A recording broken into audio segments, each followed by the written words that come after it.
My Lord and my God, I firmly believe that you are here, that you see me, that you hear me. I adore you with profound reverence. I ask your pardon for my sins and the grace to make this time of prayer fruitful. My Immaculate Mother, Saint Joseph, my Father and Lord, my guardian angel, intercede for me. Today is the feast day of Saint Simon and Saint Jude, apostles.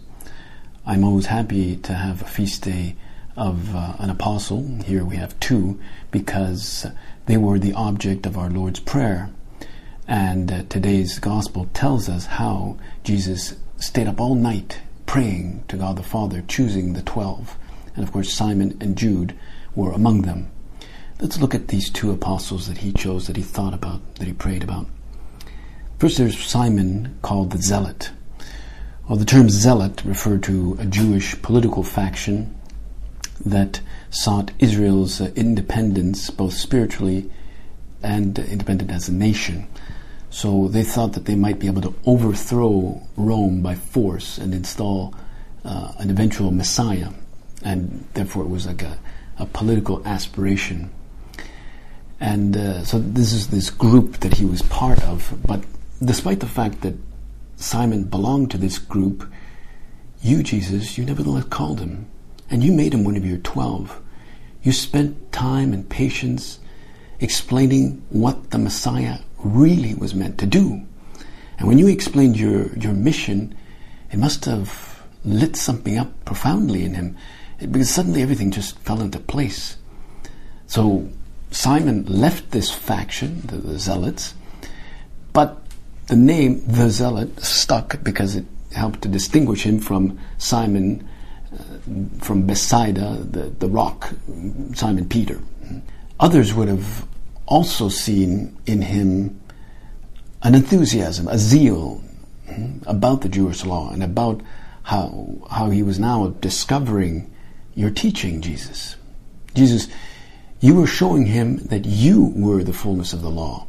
And so you explained it all super patiently, and you were showing him that this was not merely a political program. And we can imagine that during the 3 years of dealing with Jesus, listening to him, watching him, Simon the Zealot matured into an apostle, really empowered to spread the gospel in truth and in love to all nations.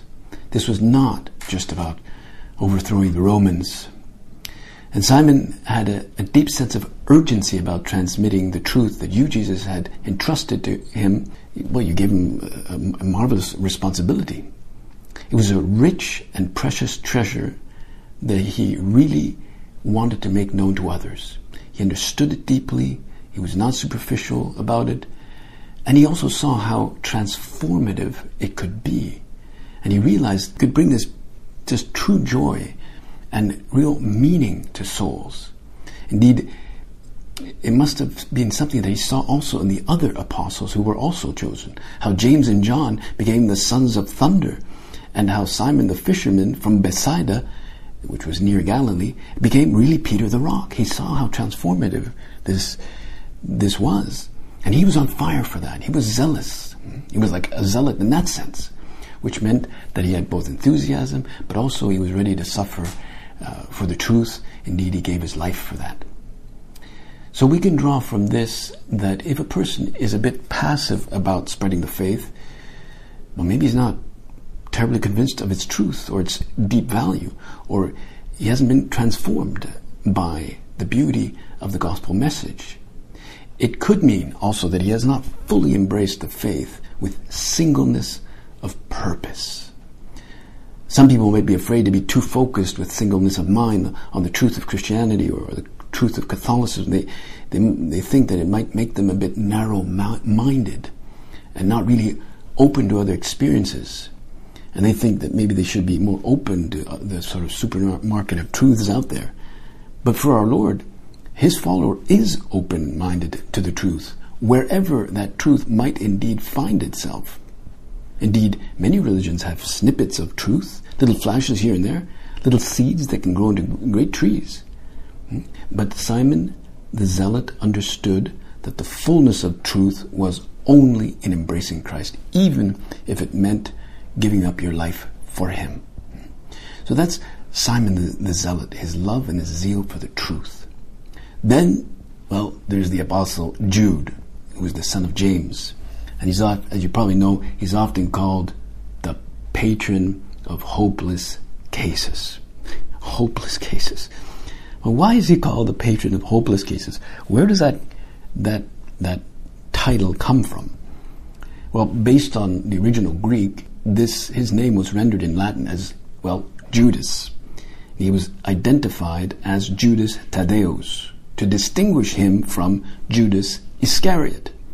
So in the early centuries, this possible confusion between the traitor, him and the traitor, with Judas Iscariot, meant that people, well, didn't often pray to Judas Thaddeus. And well, he kind of like ended up being left out. They would pray to all the other apostles, and then the last place, if whatever they were asking for, they didn't get it, but then they would pray to Judas Thaddeus. He was like the last in line. But with time, I don't exactly know why, but with time, like to remove the name Judas, he came to be known more as Jude, and maybe it just sounded better than Judas. I don't know. But then some saints started to pray to his intercession, and he became associated with hopeless and impossible cases. People started really developing a devotion to him. I know that in the Philippines, when things get really bad, it's very popular to go to him. And I've seen prayer cards, novenas, medals to St. Jude, and he's sometimes invoked in the healing of diseases. But he's also known, for example, to have recourse to him when you have to get an employment, a job that you can't get, and it seems hopeless. People go to St. Jude. Many go to him when they have done everything they can in their power, and they just can't seem to get ahead. So they go to St. Jude. So can you think of something or someone that you feel hopeless about? Maybe some cause that you've been fighting for years, or maybe some chronic disease, and maybe we feel quite deflated, or we feel very discouraged. What attitude do I have towards those difficulties in my life, in family, in work? How long do I stay in a state of discouragement or hopelessness? Well, Jude can help us to be more resilient to feelings of discouragement. It's very important to be resilient. We not let this kind of poison of discouragement weaken us.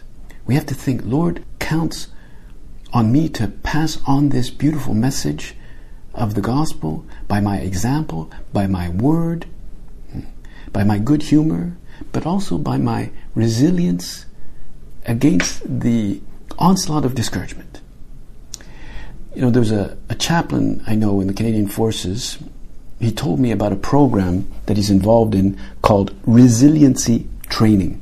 And it's all about making a soldier more resilient in front of physical, emotional, and psychological demands of warfare.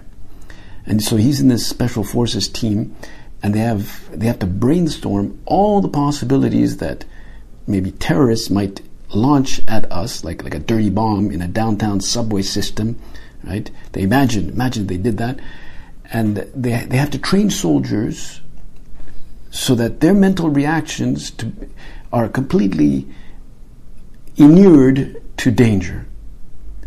And they try to stop certain mental processes of self-preservation so that soldiers go in like into a radioactive zone, knowing that he will most likely be contaminated. Apparently they did this in Fukushima when there was a nuclear reactor melted down.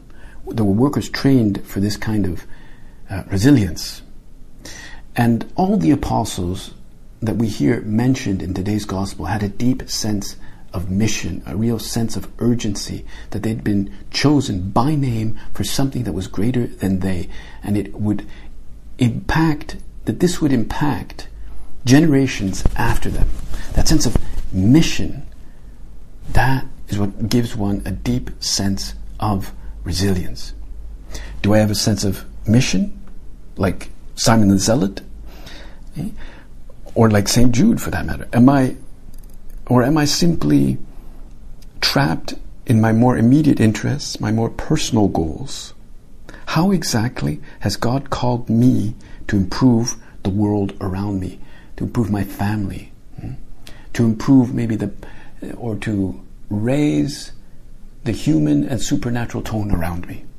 No matter what happens in our work, in our marriage, in our health, never let the virus of hopelessness seep in. If we understand that God can draw good out of these apparently hopeless situations, we'll be much more resilient than we imagine. Like bouncy balls that bounce back all the time. Not like a deflated beach ball that falls to the ground with a thud.